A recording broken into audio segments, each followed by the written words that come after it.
We use some technical charting indicators in order to help us determine which phase of the business cycle a stock is in. If you look at this chart here, you see this orange line. That orange line is called on-balance volume.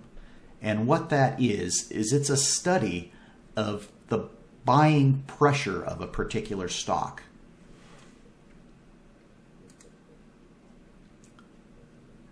On-balance volume is a formula that's been around for a long, long time. It was popularized by Joe Granville in his 1963 book, The New Key to Stock Market Profits. What we're looking at on the on-balance volume chart is a running total of all of the share volume that is traded. When price goes up, the trading volume for that day is added to the total. When prices fall, the trading value from that day is subtracted from the total.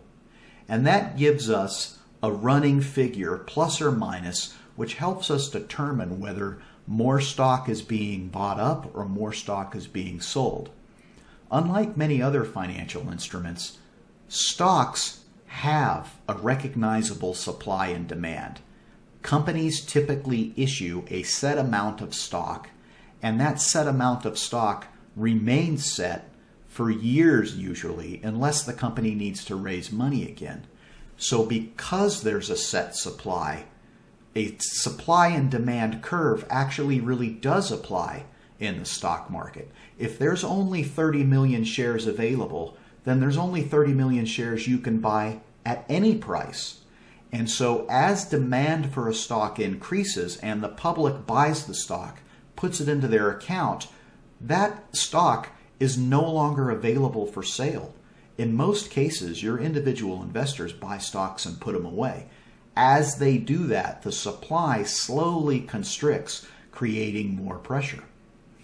And what on-balance volume helps us determine is whether or not there's buying pressure in a particular stock.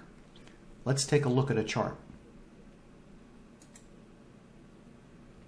Okay, so on this chart, we're looking at a stock that is coming out of its markdown phase. The markdown phase is probably the easiest to identify. That's when prices are falling.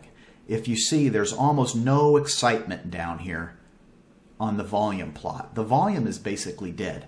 And the reason the volume is dead is because there's no excitement. When there's no excitement, prices fall. Then we enter what appears to be an accumulation phase. Now, the accumulation phase is when interest in the stock is starting to come back. Now, if you look at the on-balance volume plot, you can see that for the most part on this chart, it's not really doing anything.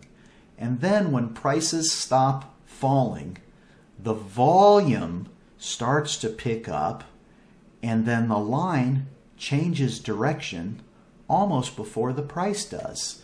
And so that gives us an indication that this stock has moved from the markdown phase into the accumulation phase. And when a stock enters the accumulation phase, that's when we get interested. Now let's talk about another indicator that we use. A Donchian channel is a line that's plotted on your chart that shows you both the highest high values and the lowest low values for any given period of time. Now we're going to look at an example of this here in a minute on an actual price chart. The purpose of plotting the highest high values and the lowest low values is that it gives us an immediate visual reference to how volatile a particular stock is. This gives us a place to know where we can place our buy orders, where we should place our stop loss orders, and it also gives us a visual reference as to when trend has changed.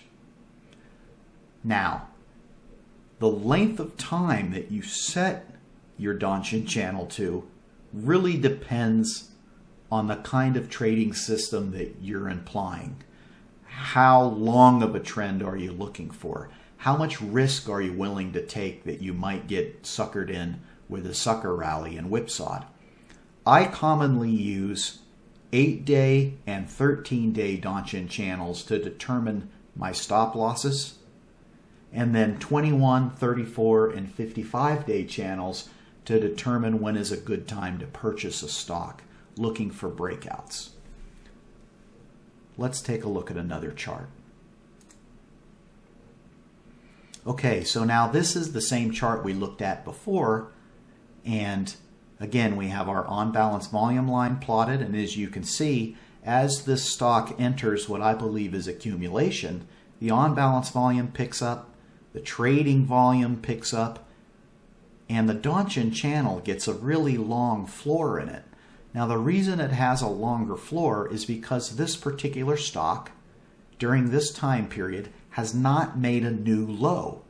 And that's significant because if you're coming out of the markdown phase, you can see that the markdown phase constantly has lower lows and lower highs. We can tell that maybe something is about to change because the lower lows have stopped, and all of a sudden we enter into an area where we have higher highs. And that's significant. It's easy to spot on the chart. Once you know what you're looking for, it just leaps off the page at you. Now let's talk about the characteristics of the accumulation phase, because that's the key phase that we want to be able to identify before we place a stock trade.